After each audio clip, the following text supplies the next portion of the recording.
ज्योतिष वास्तु गुरुकुल बुधवंतिज्म। हमारे बुधवंत सर आज युवाओं से जुड़े प्रश्नों का समाधान दे रहे हैं।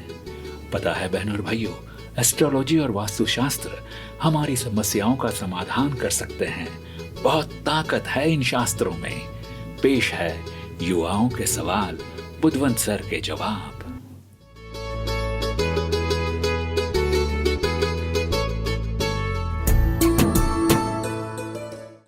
सर, मैं जानना चाहती हूँ कि आपके अनुसार गुण शास्त्रों के प्रति युवाओं की सोच क्या है? गुण शास्त्र मतलब अकल्ट साइंसेस जो हमारे महान ऋषि मुनियों ने इस समाज के कल्याण के लिए, हित के लिए बनाए हैं, तो उसका उपयोग हर किसी के कल्याण और हित के लिए होना चाहिए, ऐसा हमें लगता है।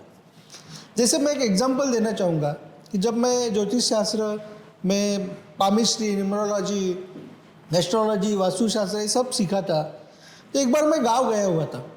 तो गांव में जाने के बाद में ऐसे एक बैठक चल रही थी, वहाँ बहुत सारे लोग बैठे हुए थे और मेरी एंट्री हो गई। तो बोले, अरे आ जाइए आ जाइए, ये देखो हमारे ज्योतिषी आ गए। शायद वो किस भावना से बोले मुझे पता नहीं, लेकिन उसमें से एक जन था जो कि मैं उनका नाम नहीं बता सकता, लेकिन वो मुंबई में एक बहुत बड़े सेल टैक्स में बहुत बड़े ऑफिसर थे। वो मेरे दूर के मामा ही लगते थे। तो उन्होंने पूछा कि आइए और मेरा बताइए हमारा भी कुछ महाराज। तो ये कभी कभी होता है। तो मैंने उनका हाथ देखा और मैंने उनको दो प्रेडिक्शंस किए, दो ही लाइन बोली खाली। मैंने उनको कहा कि देखिए, एट द एज ऑफ 48 आपके जीवन में बहुत दुखदायी होने वाला है। बोले क्या? हाँ, आपके नज़दीक का कोई एक व्यक्ति जिसे आप बहुत चाहते हो, शायद वो आपको छोड़कर चला जाए, क्योंकि हमें ऐसी लैंग्वेज का उपयोग करना पड़ता है, तो उससे आपको दुख होगा। फिर दूसरी क्या है? तो मैंने कहा कि शायद देखो, मुझे लगता है कि आपको ये नौकरी छोड़नी पड़ सकती है और आप कुछ VRS वगैरह लेंगे। तो वहाँ ऐसे दो लाइन का प्रेडिक्शन देके हम वहाँ से चले गए और अगले साल वो दोनों प्रेडिक्शन सही हो गए। तो उन्होंने एक तो VRS ले लिया क्योंकि उनके नौकरी में कुछ प्रॉब्लम हो गया था। तो बड़े उनके जो बॉसेस थे उन्होंने कहा कि आपको अभी VRS ले लो, फिर मामला यहाँ पे ख़त्म हो जाएगा। और दूसरा, उनकी एक लड़की थी जिसने सुसाइड कर दिया। एक्चुअली मुझे इस मामले में ऐसा लगा कि मेरा अगर ये कहना गलत होता तो मुझे बहुत ज़्यादा खुशी होती थी, क्योंकि ये बहुत ही इमोशनल वाक़या था। और ऐसा क्यों हुआ? तो पामिस्ट्री में क्या हमें समझ में आता है कुछ चीज़ें, क्योंकि हमारा हाथ ये हमारा हाथ है जो हमारे ब्रेन से जुड़ा हुआ है।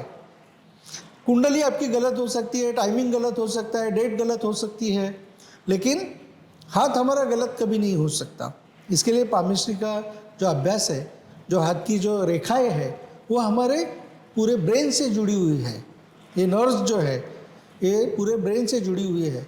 और हमारा जो ब्रेन है, हम जानते हैं कि हमारे पूरे वर्ल्ड में सबसे बड़ा जो सुपर कंप्यूटर वो हमारा ब्रेन है। ठीक है?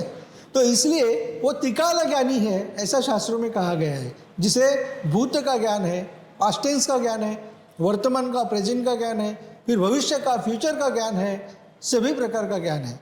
तो इसके लिए वो हमें संदेश देता है।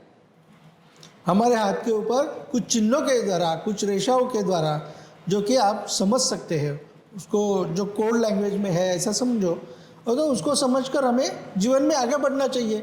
और जो हमारे जीवन में अगर कोई संकट आ रहा है तो उस संकट के लिए हम मानसिक रूप से खुद को तैयार कर सकें और उसके जो परिणाम है वो हम जरूर कम कर सकते हैं। इसलिए वो बहुत महत्वपूर्ण है। तो जैसे पामिस्ट्री है, उसी प्रकार ज्योतिष शास्त्र है, फिर न्यूमरोलॉजी है, बहुत सारे जो प्रकार है उनका कॉम्बिनेशन करके we can derive the best results, ऐसे मैं कहना चाहता हूँ। Very beautifully explain sir.